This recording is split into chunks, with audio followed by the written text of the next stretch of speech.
Alors le sujet de ce soir, c'est un sujet extrêmement classique dans l'histoire de la philosophie que j'ai formulé d'une manière un peu populaire. Qu'est-ce qu'on attend pour être heureux ? Et j'aurais dû commencer peut-être par ce texte dans les extraits que je vous ai donnés. C'est une chanson de Charles Trenet que je ne vais pas vous chanter, mais qui dit en substance: qu'est-ce qu'on attend pour être heureux ? Il y a de l'espoir dans tous les yeux. Qu'est-ce qu'on attend pour faire la fête ? Il y a des sourires dans chaque fossette, il y a des violettes, l'amour nous guette, tant qu'on en veut, c'est merveilleux, il y a des raisins, des rouges, des blancs, des bleus. Qu'est-ce qu'on attend ? Mais qu'est-ce qu'on attend ? Les papillons s'en vont par deux, qu'est-ce qu'on attend pour être heureux ? Et je crois que le constat de Charles Trenet est juste.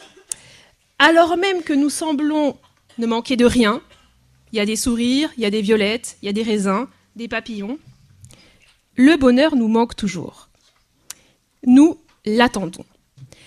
Tout se passe comme si nous vivions toujours le bonheur, soit au futur. Je serai heureux quand ? Quand je serai grand, dit l'enfant. Quand j'aurai décroché tel diplôme, dit l'étudiant. Ou quand je me serai fait ma place au soleil, dit l'adulte. Mais voilà, il n'y a jamais assez de soleil.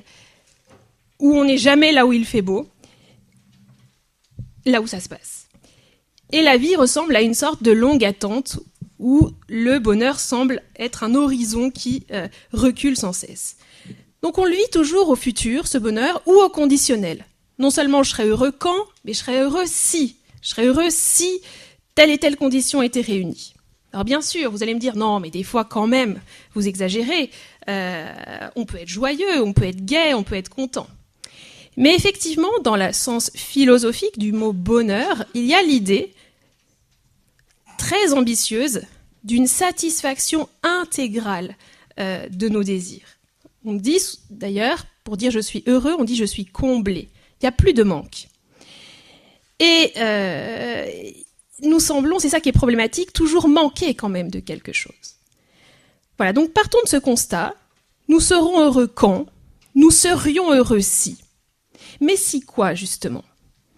Quel est donc ce mystérieux objet après lequel nous courons et qui toujours se dérobe ? Qui structurellement se dérobe ? Si vous voulez, je vous propose de présenter la question de la manière suivante. On pourrait dire que tout se passe comme si mon présent manquait toujours de quelque chose, plus X, qui serait égal au bonheur. Voilà. Voilà l'équation qu'on doit résoudre ce soir. Mon présent plus X est égal au bonheur. Question, c'est quoi X ? Et là, je vais vous proposer 3 réponses possibles, allez, 3 réponses et demie, qui sont les 3 grandes propositions philosophiques que la tradition occidentale a pu faire. Alors, je précise quand même la mauvaise copie que me rend l'élève de terminale souvent sur ce sujet. Qu'est-ce qu'on attend pour être heureux ? X, c'est de l'argent, des filles, du pouvoir. Voilà. Le problème, c'est que cette copie est interminable. Parce qu'on pourrait... Alors, déjà, c'est peu ambitieux. De l'argent, on met tout son effort. Bon, on va peut-être réussir à l'avoir.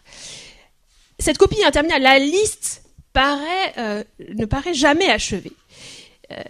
Ce qui, du coup, reporte un peu la question. Le problème, c'est que cet objet, structurellement, se dérobe. Toujours l'horizon recule. Donc, je ne vais pas vous dire ce soir qu'il faut cesser d'attendre, que le bonheur, faut se bouger, il faut aller le chercher, etc. Non, je vais affronter la question, quel est ce mystérieux objet qui toujours se dérobe ? Et donc la première, alors je ne vais pas vous annoncer mon plan parce que je ne veux pas spoiler ma réponse, mais la première réponse possible, qui est la réponse que la philosophie grecque notamment a formulée, et qui va reposer sur un constat que je vais faire avec vous et sur une analyse qu'on va parcourir ensemble, c'est que ce X qui se dérobe, eh bien, c'est une méthode. Ce qu'on attend pour être heureux, c'est de savoir comment être heureux. C'est la recette qui nous permettrait de toucher du doigt le bonheur. Voilà. Ce qui nous manque, c'est une méthode, c'est pas un objet. Mais c'est le chemin. Méthodos en grec, ça veut dire le chemin.